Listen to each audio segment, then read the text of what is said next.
صلى وسلم وزد وبارك على سيدنا محمد وعلى اله واصحابه وازواجه. قسم الفرشه ما شاء الله.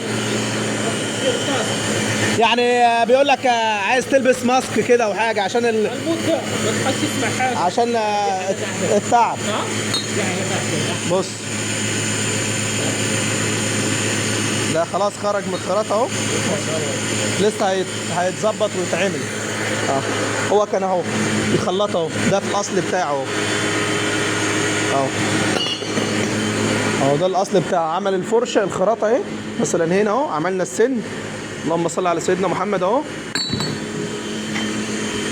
لو هنا بقى لو في خرم ولا حاجه هو بيلحمه اهو، بيلحمه برده بقزير اهو. بص عشان ما يتهلكش بيتلحم، والخرم ده كده بيتساوى، ما بيبقاش فيه اي شكل خالص. بالنار اهو بالقزير اهو، من خلال القزير. اللهم صل على سيدنا محمد اهو.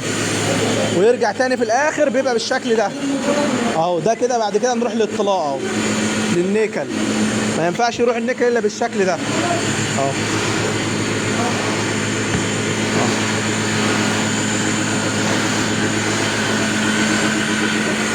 اللهم صل وسلم وزد وبارك على سيدنا محمد.